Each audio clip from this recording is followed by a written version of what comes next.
Welcome back to Feel Good Breakfast Show. This is Expresso on S3, and if you thought you were the only one having a bit of a bad skin day, then I urge you to take a closer look at your cat. Yeah, man. Crazy as it seems, cats are way more prone to skin issues than many of us think, and it's really important to keep a very vigilant eye out for any early warning signs. So to help to stay informed, I continued my educational journey with this amazing team of vets to find out everything we and you need to know.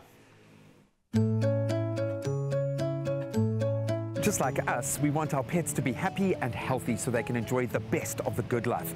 We know that cats are very good at grooming themselves, but every once in a while they are susceptible to some pretty serious skin conditions and diseases that can be caused by a myriad of factors.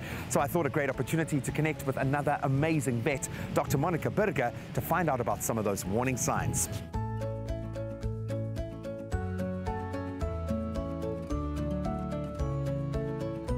Burger. Hi, how are you? Well, and you? Good, thanks. Welcome. Thanks for letting me invade your space. No, sure, you're welcome. Who do we have here? This is Jackson. He's one of my patients with severe skin allergies. It's a pretty special boy because he's got two types of allergies, which is not unique, but it is definitely not something we see every day. Yeah. So Jackson is just almost a year old now, and we've diagnosed him recently with a food allergy as well as environmental allergy as well as parasitic or flea bite dermatitis. So his immune system hates him and is trying to make his life miserable, but with good treatment and his mom doing everything right, he's perfectly under control at the moment with a flare up here and there that we are easily able to manage. So maybe a good place to start with will be the prevalence of skin conditions and diseases within cats. How prevalent are they? The prevalence of skin conditions in cats is actually not as prevalent as in dogs, and when they do have skin issues, it usually is as a result of parasite allergy, so flea bite allergy. In order for us to make that diagnosis of what is going on with that cat, we need to see that cat and be able to make a diagnosis whether it is a quick fix or if it is something more serious, but not as prevalent as you would find in dogs. In dogs. That kind of highlights the complexity of the space that you're working in. So of these conditions, what are the most popular, what comes through your doors the most, and how serious can they be? So the most common that I see for cats specifically would be flea bite allergies. And what's interesting is that even though your cat might actually have a food allergy underlying, if your fleas are not under control, that would present as your main allergy. So we often have to treat what we see and see what we're left with at the end of the day. It can get quite serious actually. Some cats, especially because they've got sharp claws and they have really sharp teeth, they self-traumatize their skin, and it can result in severe and serious secondary skin infections. We often get cats that need long courses of antibiotics and sometimes are so ill from scratching and secondary infection that they stop eating. So it can get quite serious, yeah. That being said, how do we prevent? Yeah, that's a very good question. So prevention is in cats is a lot easier than with dogs because they are so allergic to flea bites.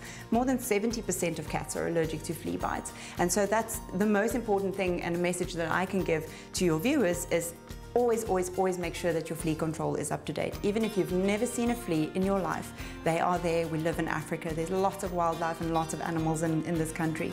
So make sure your flea treatment's up to date, and that's mainly your first thing that you can do to prevent. But unfortunately, it is a genetic disease, and they're born this way.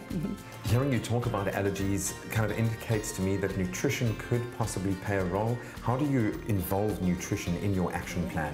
So before we go to the nutrition question, we have to make that diagnosis. So if it is something that the animal is allergic to in the environment, or whether it's a food that they're eating, we definitely want to be changing that cat's diet. So in Jackson's case, he's actually food allergic. So he's got a flea allergy, a food allergy, and an environmental allergy. So he's just allergic to everything.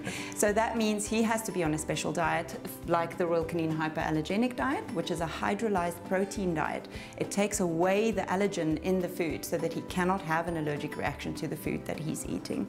And that's what is really important to remember, is the food will not, just that one change will not fix the skin issue. It helps. This is a syndrome and there's multifactorial. We have to hit every spot and to make sure that we get the skin 100% under control.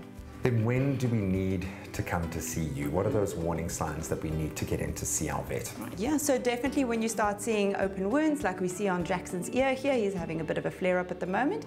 And so as soon as you see open skin or broken skin, or even if your cat just has a little bit of red skin or some flakiness on the skin, losing a lot of hair is usually a good indication that that skin isn't 100% happy, and then obviously a lot of vomiting. So cats, sometimes owners struggle to understand an itchy cat because they see scratching as the only sign of an itchy animal, but cats actually lick more than they scratch. So if your cat is vomiting from hairballs, it could be an indication that that cat is itchy and definitely needs to see a vet, so we can sort that out. This little guy is clearly in 7th heaven. You've passed the bedside manner test as well. I think he's a very happy patient. Thank you so much. This has been really enlightening. I think ultimately we know our pets, especially our cats, who can be a bit mysterious, better than anyone else. So if you notice a change in their behavior and definitely a change in their skin condition, don't waste any time. Take your pet to the vet. You'll never be sorry.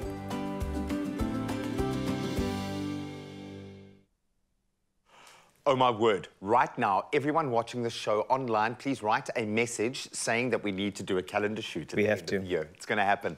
Look at that. Scampy, topless. The dogs will be topless, and Ryle will be topless. Yeah, that's very true. Oh my word. Scampy is a supermodel. We are so lucky to have him on set. He is going to be performing in just a moment. Look at that. Hey? And if your cat or dog is due for a visit to the vet, I know Scampy's looking at me like, me? You might just be in luck, because if you spend more than 1,000 Rand on Royal CANIN products, you stand the chance of winning one of 6 5,000 Rand product vouchers and put yourself in the running to win a grand prize valued at 10,000 bucks. Ooh, that'll take you far. So for all the information that you need, you can scan the QR code that is on screen right now, or you can visit us online for all of those details, and then cross all of those lucky fingers and paws, and good luck. Hey, superstar. Wow, and we were there at the beginning.